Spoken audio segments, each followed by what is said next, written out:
calon gubernur siapa sih yang akan kalian pilih gitu kan kalau pemilunya akan diadain sekarang. Kemarin tuh banyak isu soal tweet-tweet dia yang lama soal Jakarta gitu kan.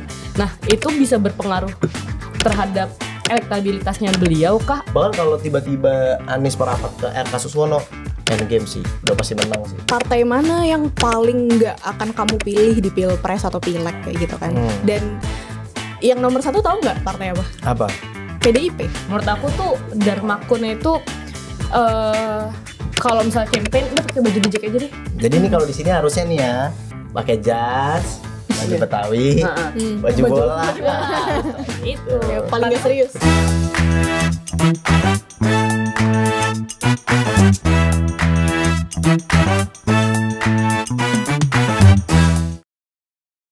Halo teman-teman Nalar, kembali lagi di episode Kata Nalar. Asik. Rapper banget gue, rapper kuning. Rapper banget. Tadi aku baru Atribusi nanya gue, sih kayak editor tolong atribusi gue sekarang sebagai rapper kuning. ya tadi aku pas ngeliat kamu kayak kok kaget jadi ngeblank gitu loh mau opening apa.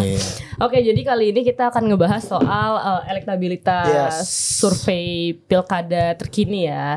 Pilkada based Jakarta. on Pilkada Jakarta based on poll tracking. Betul. Poll tracking. Poll Ini tracking kan baru rilis nih kemarin di Jumat kemarin hasil surveinya. kita itu pencoblosan tanggal 27 November ya. Betul. Jadi dikit lagi ya menuju pencoblosan. Tapi aku gak milih Jakarta.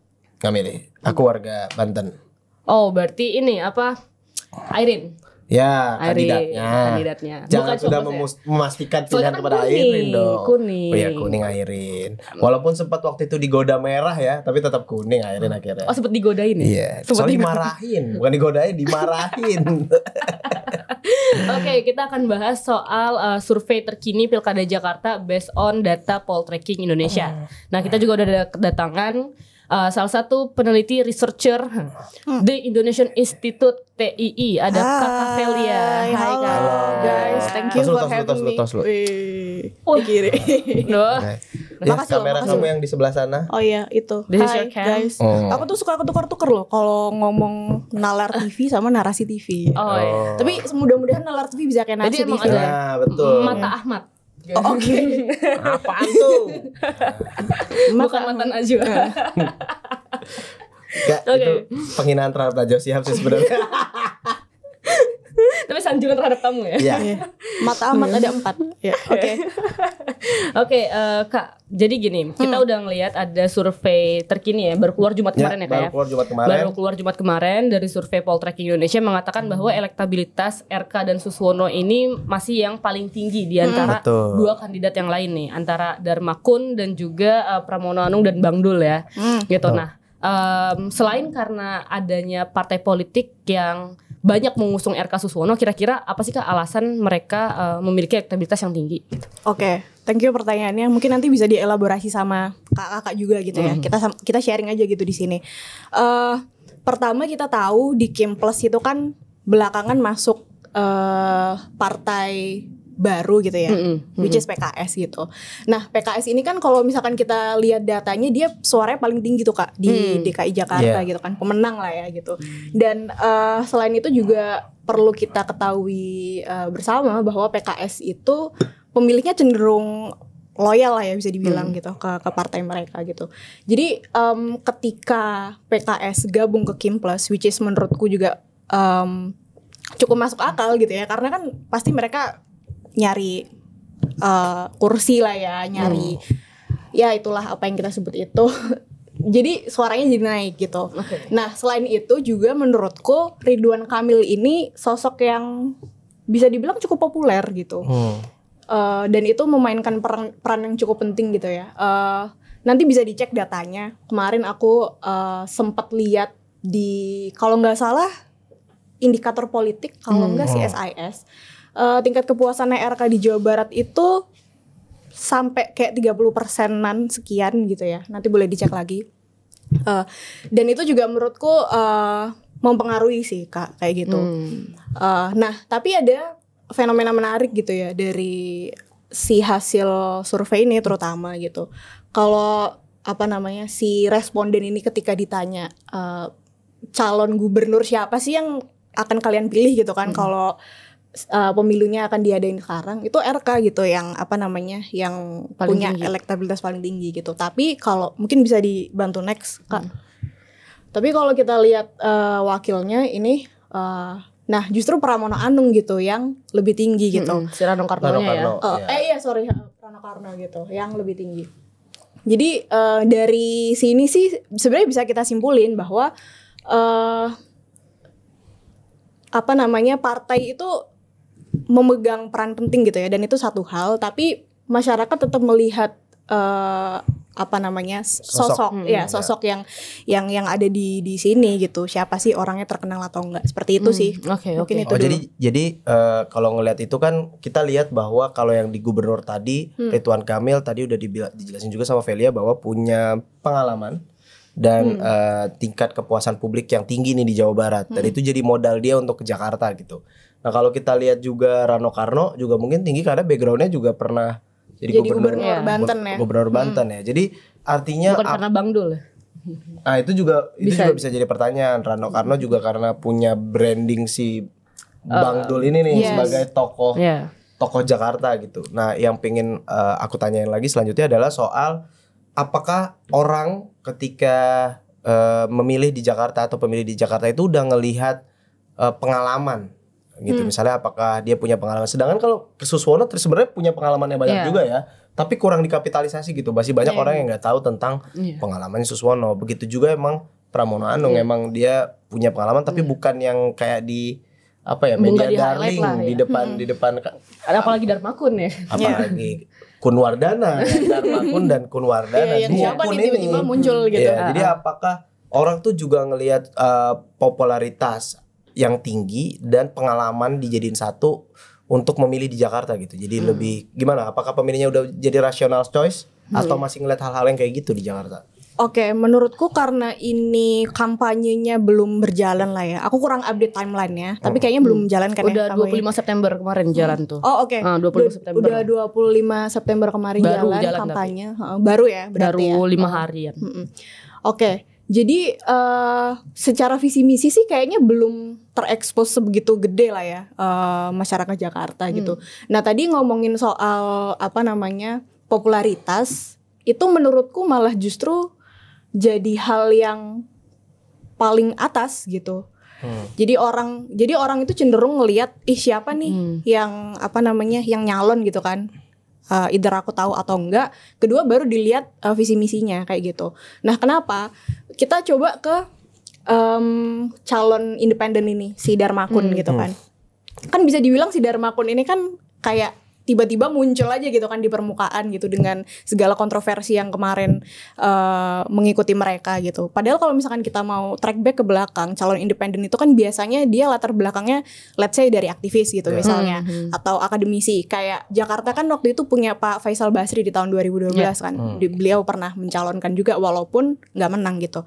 Nah itu kan biasanya sosok-sosok yang terkenal gitu kan. Nah menurutku ini juga berpengaruh gitu, bisa dilihat dari si hasil surveinya Poltreking ini gitu kan. Si Darmakun yang kurang dikenal masyarakat ditambah dengan statement-statement mereka yang mungkin agak ajaib juga gitu ya.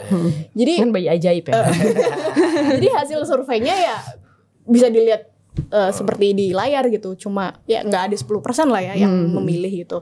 Dan mungkin ini yang memilih mereka pun juga mungkin asal-asalan gitu bisa dibilang ya kan. Kayak gitu sih. Jadi menurutku itu popularitas itu emang penentu gitu. Tapi aku tadi mau masuk sedikit deh Kak. Kalau misalnya kayak Darmakun ini yang sering mengeluarkan statement-statement ajaib ya gitu kan. Kalau RK sendiri kan juga banyak ya mengeluarkan statement-statement yang mungkin pada akhirnya tuh di netizen X gitu kan banyak yang kayak apa sih, ada mobil curhat gitu-gitu kan, kayak banyak yang dibilang dalam tanda kutip blunder lah gitu. Ditambah kemarin tuh banyak isu soal tweet-tweet dia yang lama soal Jakarta gitu kan. Nah itu bisa berpengaruh terhadap elektabilitasnya beliau kah, atau bahkan itu sebenarnya noise aja gitu, nggak ada pengaruh-pengaruhnya? Bisa kalau dia diamplifikasi sedemikian rupa. Tapi menurutku kita perlu ingat juga gitu ya bahwa X itu somehow bubble juga gitu kan. Penggunanya mungkin bisa dicek gitu datanya, paling cuma berapa persen sih di Indonesia gitu kan, dan di Jakarta juga paling berapa orang gitu yang pakai X gitu. Artinya kadang narasi-narasi yang ada di X itu tuh nggak menyentuh akar rumput gitu loh, dan itu juga udah dibuktikan dalam Pilpres kemarin gitu misalnya kan, pendukung-pendukung Anies Baswedan gitu banyak rame di X gitu kan pada ngebela-belain dia, tapi nyatanya ketika di grassroots ya orang-orang tetap nggak terekspos dengan informasi itu kayak gitu. Nah tapi mungkin X itu satu hal sih Kak, tetap satu hal ya. Iya, tetap satu hal gitu, tapi bisa aku bilang nggak signifikan gitu. Kemarin kan juga sempat ada ini ya, isu soal apa Jackmania gitu kan, yang itu juga lagi-lagi wacananya muncul di X gitu. Tapi kalau mau kita lihat hasil survei gitu ya, lagi-lagi gitu, itu tidak berarti apa-apa dong gitu kan. Apa yang kemarin rame di X itu, termasuk juga tweet-tweet lamanya Ridwan Kamil yang kalau bisa kita nilai juga ya aneh juga nih orang gitu kan, kayak gitu. 2011 ya itu ya. 2011. Tapi ya aku rada sedikit X ini tuh gimana ya, emang dia bukan platform utama. Karena kalau misalnya kita lihat datanya, Instagram tuh masih jadi platform utama kita Kak. Walaupun TikTok tuh lagi masif ya. Tapi Twitter, nah lucunya Twitter ini misalnya kayak isu-isu soal zaman pas kemarin Kaisang, Erina, terus yang Ridwan Kamil, ini tuh kan semuanya di-convert ke Instagram kan. Dan itu menjadi isu nasional kan. Nah, apakah isu-isu Ridwan Kamil ini kan juga kemarin yang Twitter itu juga banyak yang di-convert ke Instagram, di-convert ke TikTok gitu kan. Nah, kenapa dengan udah adanya isu-isu tersebut, Ridwan Kamil Suswono ini tuh tetap tinggi gitu suaranya? Dan ditambah misalnya kayak soal tadi tweet yang di-convert ke itu ya, isunya nggak hanya soal apa tadi tweet yang lama, tapi juga soal posisi dia sebagai gubernur Jabar yang itu berkaitan dengan Persib, di mana Persib punya rivalitas misalnya sama Persija. Kita tahu pemilih di Jakarta juga banyak yang sangat fanatisme terhadap bola dan terutama di Jackmania. Apakah yang tadi itu ternyata tidak mempengaruhi loh? Apa sih alasannya gitu? Isu-isu yang kadang muncul dan berkembang di dunia maya, menurutku itu kadang bukan isu akar rumput sih, Bang dan Kak, bisa dibilang gitu ya. Jadi oke, mungkin Jackmania ada sentimen tertentu ke Persib gitu ya, tapi bisa dibilang isu itu kan cuma berputar di teman-teman Jackmania aja gitu. Aku nggak tahu ya ada seberapa banyak gitu Jackmania di Jakarta dan sesignifikan apa suaranya gitu. Tapi lagi-lagi menurutku itu nggak merepresentasikan suara semua masyarakat ini sih, masyarakat Jakarta sih gitu. Yang merepresentasikan suara masyarakat Jakarta ini tuh yang paling signifikan ya kayak. Kalau misalnya let's say kalau aku bisa bilang supporter Jackmania ini banyak kan sebenarnya ya kayak.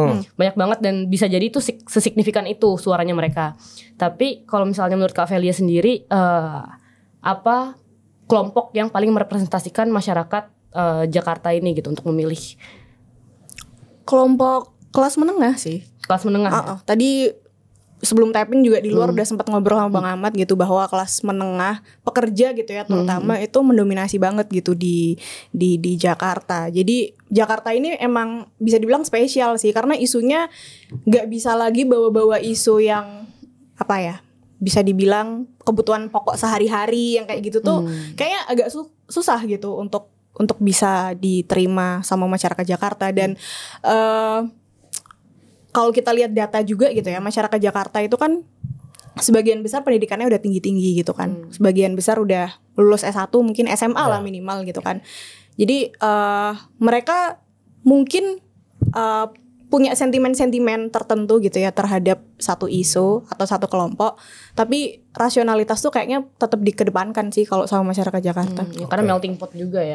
Ya, jadi karena masyarakat Jakarta itu udah well educated level, sehingga jadi kayaknya untuk memilih kayak contoh ketika Pramono bilang mau menggratiskan MRT, justru itu jadi resisten kan bagi diri dia sendiri, karena banyak masyarakat Jakarta, gue milih MRT karena ingin kenyamanan, bukan gue butuh itu sebagai gratis gitu. Gue nggak apa-apa kok bayar, tapi gue nyaman gitu. Nah, kalau soal survei, balik lagi ke survei Poltreking tadi, itu terlihat bahwa masyarakat Betawi yang dalam konteks ini Betawi itu Jakarta tuh Betawi lah gitu.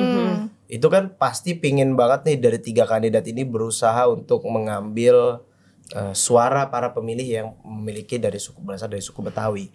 Kayak misalnya contoh Rano Karno gitu ya, yang udah identik dengan Bang Dul, udah pakai set itu isi banner-banner balihonya gitu-gitu semua ya. Tapi nyatanya juga nggak mampu amat untuk mendongkrak suara dari Rano Karno dan Pramono gitu ya. Hasilnya juga pemilih dari suku Betawi itu justru pilih ke RK Suswono. Ini apa nih penjelasannya? Kenapa orang Betawi suku Betawi justru memilih RK Suswono? Oke, pertama Rano Karno tuh kayaknya dia bukan orang Betawi deh, dia orang Padang kan. Yang memang secara branding terkenalnya sebagai si dulu anak Betawi gitu. Berarti kan. Berarti tuh nggak menyerap tuh ke nggak sampai ke akar rumput bahwa image-nya Rano Karno sebagai Betawi itu Bang Dul bisa dikatakan nggak berhasil. Ya itu tentu perlu studi lebih lanjut ya. Tapi yang pasti dia secara genetiknya tuh bukan Betawi gitu. Itu pertama. Nah kedua, tadi ngomongin soal masyarakat Jakarta secara umum gitu ya. Betawi ini kan sebenarnya udah melebur lah ya. Ada Betawi yang yang mereka mungkin tadi rasional gitu kan, pendidikannya tinggi gitu. Ada yang Betawi yang loyalis ke partai-partai tertentu gitu. Dalam hal ini PKS gitu misalnya. Ya tadi kalau kita balik ke pembicaraan kita di awal gitu ya. Pada akhirnya Betawi-Betawi ini yang kemudian kalau mau kita sambungkan ke pendidikan masyarakat Jakarta yang udah tinggi, yang kemudian mereka jadi rasional, ya pada akhirnya mereka memilih bukan karena ada sentimen kesukuan gitu kan, tapi ya karena rasionalitas mereka atau loyalitas mereka terhadap partai tertentu gitu sih. Kalau ya setidaknya dari apa yang aku amati gitu. Oke. Jadi kalau balik lagi ke soal Rano Karno tadi, gimana pun kalau lihat dari statement Velia ya, bagaimanapun Rano Karno berusaha untuk menjadi identitasnya sebagai warga Betawi. Sebagai orang Betawi, tapi penduduk Jakarta tuh udah tahu kamu tuh bukan orang Betawi. Bukan orang Betawi, jadi kayak ya udah nggak masuk aja. Nah, kalau kita lihat di Pilpres itu kan banyak banget partai di pemilu Pilpres dan Pileg, banyak caleg-caleg ataupun bahkan di Pilpres yang berusaha muda, padahal dia bukan Gen Z. Gitu, walaupun jadi so asik ya, pengen so asik gitu, padahal boomer gitu. Yang Gen Alpha ya, tolong di kok nggak di disclaimer sih. Jadi kayak berusaha banget untuk menjadi Gen Z, Gen Alpha atau gen-gen lainnya gitu yang lebih muda. Gen Alpha tuh masih di bawah Gen Z, Jangan banget ya. Gen Alpha tuh ada. Ya udah Indomaret. Jadi mereka belum memilih ya? Iya, belum. Aku merepresentasikan boomer karena nggak paham gen-genan. Ya intinya adalah mereka berusaha memakai identitas yang bukan identitas dirinya. Dan kayaknya itu nggak berlaku tuh di Jakarta. Nah kita ngelihat kalau kita balik lagi ke survei Poltreking, Gen Z tuh justru juga milih RK Suswono. Nah apa dasar Gen Z? Kamu sendiri Gen Z. Apa yang membuat teman-teman atau pandangan kalian ketika melihat kandidat nih? Apakah kalau identitas kan udah pasti enggak, karena kayaknya di 3 ini enggak ada yang berusaha untuk jadi tampil kayak Gen Z gitu kan, kayak muda gitu tiba-tiba pakai jaket. Tapi RK tuh lebih pop culture kali ya dibandingin Pramono Anung gitu misalnya. Iya enggak sih? Kayak RK kan dia suka ngonten, dia dengan anak Gen Z yang suka dia dekat lah ya sama budaya-budaya digital gitu kan. Berarti dia nggak perlu untuk masuk, nggak perlu kayak jadi seperti Gen Z, tapi dia cukup dekat aja tuh udah bisa dipilih oleh Gen Z gitu. Itu yang menjelaskan. Pramono Anung kan maksudnya untuk orang-orang yang nggak terlalu ikutin politik mungkin mereka nggak tahu siapa Pramono Anung gitu. Karena dia tataran elitis kan sebenarnya Pramono ini gitu kan. Dia disukai sama para elit tapi dia nggak disukain dia tidak diketahui oleh masyarakat Gen Z lain. Siapa itu Pramono Anung? Kamu dekat sama politik, jadi aku kenal nggak Pramono Anung? Oh kenal, jabat tangan. cium tangan loh. Oke. Gitu kalau menurut aku ya. Nah, Velia gimana? Gen Z, kenapa sih Gen Z tuh ngelihat RK Suswono sebagai sosok yang mereka pilih? Apa sih? Apakah kebijakannya misalnya mobil curhat misalnya, apakah itu berpengaruh terhadap? Selain itu ya. Aku mental health, aku butuh mobil curhat. Gitu. Iya. Aku punya asumsi lain sih. Jadi Kalau nggak salah hasil surveinya Indikator Politik gitu ya, dia nanya ke responden, ke Gen Z gitu, partai mana yang paling nggak akan kamu pilih di pilpres atau pileg kayak gitu kan. Dan yang nomor 1 tahu nggak partai apa? Apa? PDIP. Kenapa Gen Z nggak suka sama PDIP? Paling nggak dipilih sama Gen Z ya. Artinya Gen Z nggak suka kan sama PDIP gitu. Nah, berdasarkan pengamatanku karena aku Gen Z juga gitu ya, PDIP itu terlalu old fashion gitu. Halo Bu Mega. Ya, Bu Meganya. Bu Mega iya, Bu Mega dan karena PDIP wajahnya ya tetap tidak terlepas dari Bu Mega mungkin gitu ya. Iya, itu pertama. Dan kedua kayak kalau misalkan kita lihat bagaimana Bu Mega berkomunikasi gitu misalnya ya. Gimana Kak?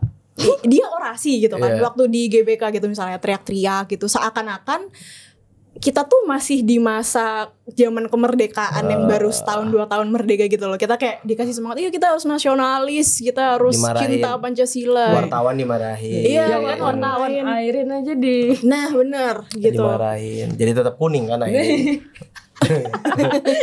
Kena mental Pak. Gitu. Ya mungkin Airin bisa klarifikasi Bu Airin. Mungkin Bu Airin kenapa nggak jadi merah lagi? Apakah karena yang marahin Bu Mega kan nanti kesini nggak apa-apa. Ini kan asumsi saya. Iya, yang kayak gitu. Jadi kurang menarik di mata Gen Z gitu. Tapi bahwa PDIP itu cukup idealis dan ya relatif bisa mempertahankan idealisme mereka gitu ya, dengan misalnya ngajuin Pramono Anung gitu instead of si Anies Baswedan dan yang lain-lain gitu. Ya itu sebenarnya ya satu hal gitu, bisa diapresiasi. Tapi Gen Z nggak melihat itu sih sayangnya gitu ya. Gen Z kita lebih melihat ya gimmick-gimmick apa kayak misalnya joget gitu, atau misalnya jogging lari gitu. Kalau misalkan kita belajar dari Pilpres kemarin, atau selepet-selepet sarung gitu kan. Oh, itu lebih masuk ya. Iya, yang tapi kayak gitu. dari jogging, selepet sarung sama ngedance, itu lebih bagusan yang gimmick joget sih kayaknya ya daripada yang lari. Iya. Lari cuma 16% kayak gitu. Iya. Iya, lowbat ya. Iya, lowbat 16%. Aduh, aku tidak bingung. Pak Ganjar alamatnya ada di jalan. Bip Harbip. Pak Ganjar boleh sih kesini ya sama Airin juga klarifikasi ya kan. Iya, kayak gitu sih. Iya sih. Sebenarnya Gen Z ini rada tricky sih soalnya ngeliatnya, karena mereka tuh, kita pemilih pemula lah ibaratnya kan. Karena kita baru nyoblos sekali di 2019 kemarin, ya kan. Tapi kita banyak banget kemauannya. Jadi kita juga ada di yang bukan yang di sini sih. Kita ada yang belum menjawab itu loh Kak. Banyak banget kan. Karena kita sebenarnya masih mikir ini siapa sih yang paling oke gitu. Benar. Kok kayaknya dari programnya RK itu mau mendekatkan diri ke Gen Z, cuman kok kayaknya Gen Z belum terlalu butuh itu gitu. Iya. Ada itunya juga gitu. Si mobil ini ya, mobil curhat gitu. Itu kan sebenarnya kalau nggak salah juga di zamannya Pak Anies atau Pak Ahok gitu kan udah pernah ada semacam layanan konsultasi psikologi gitu kan. Gitu. Dan menurutku ya mungkin dia berpikir ingin mengembangkan dengan lebih fleksibel, dengan lebih mobile lagi. Enggak tahu. Nah, tapi juga aku tadi mau balik sedikit ke yang kamu bilang tadi soal Megawati. Jadi mungkin jadi bahas Megawati. Bu Megawati itu tidak seleranya dari Gen Z gitu ya kan, nggak cocok lah gitu. Apakah ketidaksukaan terhadap Bu Megawati itu mencerminkan juga terhadap pilihan dari pilkada gitu? Karena misalnya nih kayak gini kan, Pramono Anung, Rano Karno kan ini cuma satu partai kan yang dukung, maksudnya PDIP gitu. Walaupun dia suka sama Pramono atau suka sama Rano, tapi karena itu didukung PDIP, mereka nggak akan milih ke situ. Bisa gitu nggak terjadi di Jakarta? Bisa jadi sih, bisa aja gitu. Tapi ini ya, sebenarnya tadi kan yang aku bilang itu kan asumsi aja gitu kan, asumsi dari hasil surveinya si Indikator gitu kan, Indikator atau si SIS aku lupa, nanti bisa dicek gitu. Nah, tapi lagi-lagi kalau kita ngelihat Gen Z Jakarta gitu ya, yang emang tadi udah berpendidikan tinggi gitu, minimal lulusan SMA, mereka kritis-kritis gitu. Ya nggak menutup kemungkinan sebenarnya mereka bisa memilih si Pramono Anung Rano Karno gitu kan. Tinggal gimana nanti mereka mengemas kampanyenya aja gitu kan, dan isu apa yang kemudian mereka bawa gitu. Karena ini kita lihat kan masih ada sekitar 16% orang yang ini sebenarnya perlu mereka kelola gitu loh, untuk untuk naikin lagi. Coba kalau misalkan 16% ditambah ini 31,5 jadi berapa tuh? Bisa 46. Iya, 46. Masih di bawah 47 ya sama lah. Ya, sama. Tapi kalau ini suaranya bulat ke sini, kalau ini adanya ke Dharma Pongrekun. Susah tuh. Tetap ini yang menang. Oke. Udah sangat tinggi ya. Jadi yang menarik juga selanjutnya adalah soal pilihan dari dulu yang pemilih yang dulu memilih Anies Baswedan di Pilpres, terus geser nih. Ini lagi rame juga kan soal pemilih Anies ini akan jatuh ke kemana nih dari 3 kandidat ini. Nah, survei Poltreking itu justru melihat bahwa ke RK Suswono ternyata ya. Padahal kayaknya nggak mungkin deh ke RK Suswono. Mungkin bisa ke Pramono atau Dharma Pongrekun gitu ya. Paling ngambilnya karena ada Suswononya doang, karena PKS-nya doang. Kenapa ke Dharma Pongrekun sama Kun? Enggak, karena ada teman saya satu, dia dulu pemilih Anies, sekarang dia memilih Dharma Pongrekun gitu. Jadi dia representasi dari semua anak abah gitu. Iya, karena aku ambil sampel satu. Ambil sampel satu, margin of error-nya tinggi sih memang. 99,9%. Tapi setidaknya merepresentasikan. Nah, makanya apakah itu bisa merepresentasikan dari peneliti bidang politik satu kawan saya ini gitu loh. Yang tidak mau disebut anak abah juga, tapi pemilih Anies. Iya. Ya jadi bisa gimana tuh? Kenapa justru ke RK Suswono gitu? Selain karena PKS itu ya mungkin. Selain karena PKS. Iya. Aku sebenarnya awalnya juga mengira pemilih Anies itu akan lari ke si Pramono Rano Karno gitu ya. Kenapa? Karena si Anies kan sempat digoda lah ya sama PDIP gitu kan. Dan itu wacananya aku lihat sih kayak menerima respon yang cukup positif gitu kan dari publik gitu, terutama dari si pendukung Anies gitu kan. Belum lagi kan ada sentimen residu-residu dari Pilpres gitu, di mana Anies itu diletakkan sebagai orang yang terzolimi. Iya, terzolimi, dan PDIP juga gitu. Jadi kayak ayo kita bersatu gitu. Iya, tapi ini ya berdasarkan si hasilnya malah ke RK gitu. Nah, mungkin karena kekecewaan terhadap PDIP. Iya, bisa jadi. Tapi ini sih balik lagi ke ke pemilih PKS yang loyal kali ya. Ke pemilih PKS berarti ya. Ke pemilih PKS yang loyal, karena PKS tuh emang megang kunci sih ya, Bang. Iya nggak, bisa dibilang gitu nggak, Bang? Sebagai partai pemenang di nomor DPR. 1 di DPR.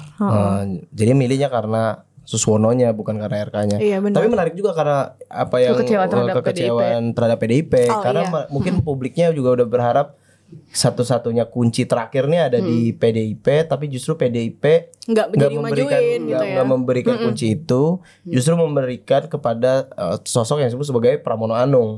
Dimana Pramono Anung itu dia bisa dibilang juga dekat dengan kekuasaan dekat dengan Pak Jokowi gitu. Jadi kayak udahlah, sebagai kan kalau brandingnya Anies kan sebagai antitesanya dari pemerintah gitu. Jadi kayak ya udah deh gue ke RK Suswono aja gitu. Atau enggak Dharmakun. Walaupun sekalian gitu ya. Ada satu orang yang tidak bisa dianggap sebagai sampel dasar. Oke. Kayak gimana sih? Lanjut. Tadi aku sempat kepikiran, ini kan RK suaranya tinggi banget ya. Mungkin pertanyaan yang biasa kita tanya itu adalah bagaimana mereka mempertahankan suara itu atau bahkan meningkatkan suaranya kan. Tapi yang mau aku tanyain di sini Kak adalah apa yang akan membuat mereka ini punya suara yang jatuh gitu. Gimana RK ini suaranya bisa berkurang gitu. Oke, aku tambahin dikit. Mungkin kalau istilah risetnya ada disebut dengan ceteris paribus ya kan, keadaan yang tidak berubah. Kalau di dalam waktu yang dekat ini masih terjadi hal tersebut, maka ini ya udah RK ini bisa menang nih, atau menang nih karena nggak ada berubah. Nah, keadaan momen-momen apa yang membuat itu jadi bisa meredius suaranya. Meredius suaranya bisa bergerak. Ya, kayak zaman Ganjar pas Pilpres kemarin gitu kan. Ya, awal-awal Ganjar tinggi banget, tapi karena ada penolakan terhadap Israel dan lain-lain waktu pas mau U20 jadi pembatalan, langsung turun terus kan suaranya gitu. Nah, apakah itu juga bisa terjadi di Pilkada Jakarta, dan kalau iya kira-kira apa faktornya? Bisa sih, bisa banget. Dan ini mungkin pertarungannya tuh di gagasan kali ya. Kalau Pilkada Jakarta, dalam konteks Pilkada Jakarta gitu kan. Menurutku sih ini gimana tadi pertanyaannya, untuk menaikkan suaranya Pramono Anung atau mempertahankan atau untuk menurunkan suaranya RK dulu deh. Misalnya RK itu suaranya bisa turun. Ini bukannya gue tim ses. Tadi kira-kira kamu tim sesnya Dharma kayaknya, Dharmakun. Maksudnya kayak apa yang ngebuat suaranya RK Suswono ini tuh bisa anjlok gitu, dan faktor apa? Ini kan biar nanti mereka menghindari faktor-faktor itu gitu. Atau mereka nonton kan? Iya. Oke. Masih wejangan ya. Faktor yang bikin RK do's and don'ts-nya deh, don'ts-nya itu apa gitu ya. Menurutku gagasan-gagasan yang sifatnya apa ya nyebutnya? Apa ya? Janji-janji kampanye yang terlalu menyentuh kebutuhan sehari-hari gitu kali ya. Kayak misalnya kalau di Pilpres kemarin kan makan siang gratis yang gitu-gitu. Itu kayaknya nggak terlalu laku sih. Itu gak terlalu laku ya kalau di Jakarta, iya. Karena balik lagi tadi kelas menengah di Jakarta itu kan mendominasi gitu. Dia memegang peran kunci gitu. Nah, menurutku kalau misalkan si RK Suswono ini kampanyenya seputaran tadi kayak misalnya mobil keliling gitu kan. Terus kemarin aku juga baca ini anak-anak kecil setelah maghrib diwajibkan untuk mengaji yang kayak gitu-gitu. Itu kayak apa gitu, nggak menarik sih sejujurnya gitu ya. Kayak gitu sih, dan terkesan eksklusif juga tadi kalau misalkan kita ngomongin yang si anak-anak kecil ini. Jadi pas saat anak-anak yang ngaji, umat Islam ngaji, yang tapi Kristen, dia tidak menyentuh Kristen, gitu. Katolik, Buddha, Hindu yang lainnya tidak tersentuh gitu maksudnya. Ya, tapi dengan gagasan yang udah dia omongin itu tentang mobil curhat segala macem, tetap tinggi Pak, tetap 47,5 loh itu tuh. Itu sih yang ngebuat kayak apa jangan-jangan sebenarnya works gitu. Mungkin kalau dilihat tren bisa kali ada nggak sih tren di sini? Apakah dia sebelumnya di atas 50 jangan-jangan turun tuh gara-gara penurunan ya. Ada penurunan, mungkin kita perlu lihat trennya juga. Paling itu sih benar-benar. Tapi tetap masih tinggi gitu ya. Karena mungkin impactnya kali ya. Impactnya belum, itu bisa mungkin bisa saja mengalami penurunan, tapi impactnya tuh nggak sebesar misalnya kayak tadi Piala Dunia ataupun kayak 2017 ketika Ahok blunder. Iya. Itu gitu tidak sebesar itu impactnya. Mungkin kalau RK tiba-tiba pakai baju Persib bisa kali ya. Impactnya se-powerful itu mungkin, nggak tahu. Oke, kalau gitu pertanyaannya kita balik, dan ini buat pertanyaan terakhir ke kalian berdua dulu. Kita bertiga lah. Oke. Apa yang bisa dilakukan Dharma Pongrekun untuk bisa minimal ngalahin Pramono Rano dulu, atau bisa ngalahin tidak tahu atau tidak jawab deh. Ngambil tidak tahu atau tidak jawab deh biar suaranya lumayan nih. Kalau kalian jadi Dharma Pongrekun, isu apa sih? Ini sebagai pertanyaan penutup, kita akan bahas satu-satu. Kalau kalian sebagai Dharma Pongrekun dan Kun Wardana, isu apa yang kalian mau bawa untuk ngeraih 15,9 ini, bahkan ngambil suara dari sini? Apa yang? Coba dulu dari Kavelia dulu dong. Boleh. Sebagai narasumber kita. Sebenarnya janji yang mereka bilang akhir-akhir ini tuh cukup make sense tau. Jadi dia mau menghapus umur maksimal syarat mendaftar pekerjaan gitu kan. Terus dia mau kasih internet gratis di setiap desa, setiap kelurahan, kecamatan kayak gitu. Sudah gak berhasil di Pilpres. Mungkin di Jakarta masih berhasil ya. Cuman emang kayaknya susah gitu. Karena kalau kita lihat track recordnya ya dari zaman pendaftaran aja gitu, mereka kan udah kontroversial banget kan, dan itu isunya cukup krusial gitu ya, dan serius gitu soal pencautan data gitu kan, dan itu sampai sekarang nggak diproses bahkan gitu kan. Sempet sih diproses, cuman waktu itu sama Bawaslu dinyatakan tidak memenuhi syarat gitu kan, ininya berkas aduannya itu kayak gitu. Jadi ini gampang banget sih digorengnya dan jadi susah gitu kalau menurutku ya. Oke. Dharmakun, kamu dulu deh abis itu. Apa yang ngebuat 15,9% ini bisa pindah bulat ke Dharmakun? Oke, mungkin sebenarnya bisa dipakai untuk semuanya. Disclaimer dulu. Tapi karena Dharma Pongrekun yang paling bawah, kamu adalah tim sesnya Dharmakun kan? Jangan di framing kayak gitu. Ceritanya. Oke, ceritanya. Jadi apa yang akan aku lakukan? Pertama adalah kita tahu bahwa pemilihan Anies tadi itu sebenarnya masih belum satu suara gitu ya.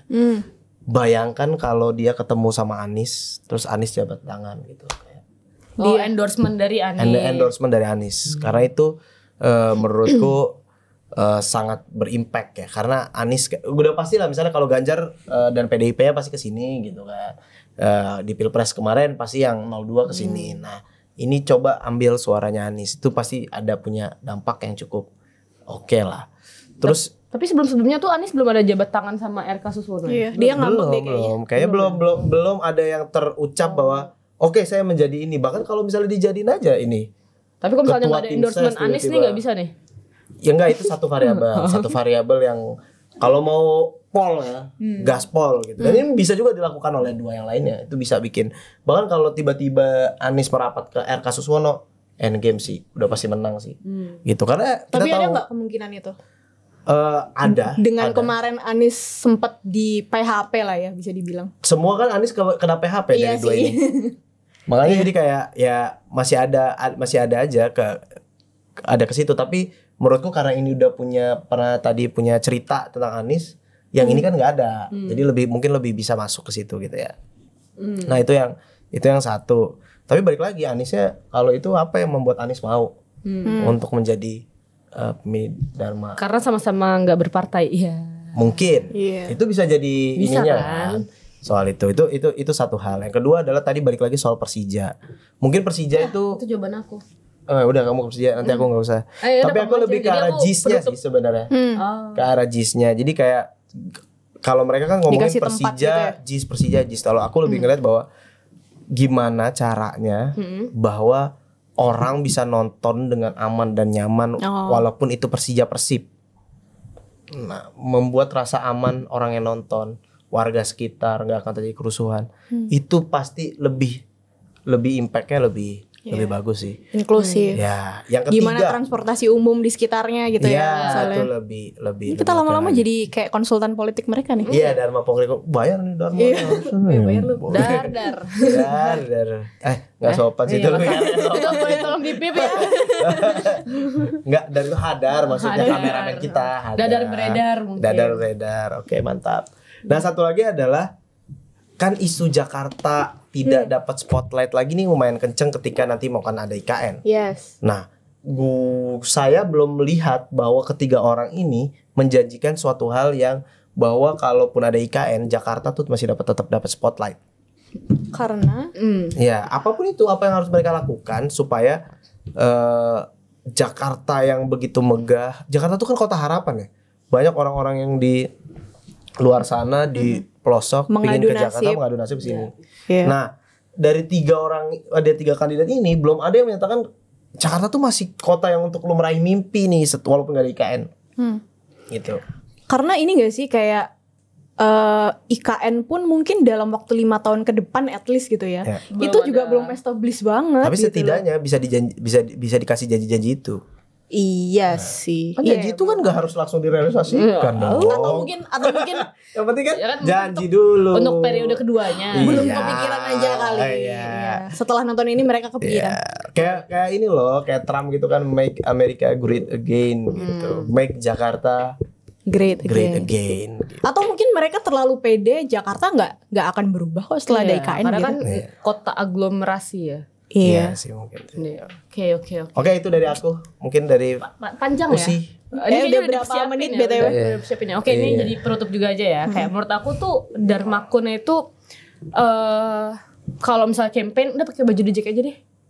Menurut aku itu somehow works ya. Gitu. Pakai baju The Jack turun ke baju Persija. Iya, baju Persija kan aku enggak nonton. Oh iya. Berarti Persija tuh emang pendukungnya lumayan ini ya di Jakarta. Lumayan. Itu walaupun dia di Stadion Patriot Bekasi kan kadang mainnya tuh bikin macet. Macet banget. Kalau sih kan Jack Angel. Persija Jakarta. Yang menurut aku itu menjadi antitesa dia terhadap RK Suswono. Oh iya. Menurut aku karena RK ini walaupun bilang akan mendukung Persija ketika terpilih gitu kan. Cuman kan dia sangat lekat dengan Persib kan. Bobotoh ya, Viking. Iya, Viking. Viking ya. Viking gitu kan. Viking. Itu fighting gitu. Jadi dari Marcon itu kalau misalnya dia ke dapil terus ke jalan-jalan gang pakai baju Persija, at least dia bisa mulai memunculkan bentuk bahwa dia itu adalah Jackmania, bagian dari Jackmania gitu. Itu sebegitu ngaruh menurutmu dengan looks yang ditampilkan? Menurut aku masih mempengaruhi sih, karena kita dari tadi sama-sama paham bahwa Jakarta itu banyaknya kelas menengah gitu kan. Terus udah well educated dan lain-lain. Tapi what about yang baby boomernya? What about orang-orang yang mungkin tidak memiliki kesempatan untuk edukasi yang tinggi gitu kan. Jadi secara looks itu tuh pasti sangat mempengaruhi gitu. Itu tetap pendekatannya ini ya, sosiologis sekali ya. Sosiologis itu tetap harus diperhitungkan lah bagi si Dharma Kun ini ya. Walaupun tadi balik lagi gagasan-gagasannya mereka tuh sebenarnya oke gitu kan. Tentang batas usia, pekerjaan dan lain-lain. Jadi ini kalau di sini harusnya nih ya pakai jas, baju Betawi, baju bola. Nah itu paling gak serius. Mereka semua kan udah ada baju-bajunya kan. Dan yang asli harusnya jangan KW ya. Iya, jangan yang Persijanya. Belinya di Persija Store. Oh ada ya? Harusnya ada. Di Persija Store. Gitu. Paling itu aja sekali ya kalau dari. Enggak tahu sih, make sense kan? Iya. Oke, jadi thumbnailnya adalah Dharma Pongrekun kalau mau menang harus pakai baju Persija. Iya, harus dukung Persija. Thumbnailnya itu berarti. Ntar mereka ditanya nggak sama masyarakat, ayo coba sebutkan 10 pemain Persija gitu. Oh iya, terus mereka nggak bisa. Belajar dulu lah ya. Harus belajar. Harus jadi supporter. Kalau ada tanding sama Persib, harusnya mereka nonton kemarin. Iya. Gitu. Harus datang mereka. Harus datang. Pak dengerin gitu ya, paling ada resistensi sedikit sih, bola tidak boleh disangkut pautkan dengan politik. Oh iya. Kalau itu nontonnya di Politik 442. Nah iya, karena kita menyatukan itu ya. Intinya program ini promo untuk program Politik 442. Betul sekali. Oke.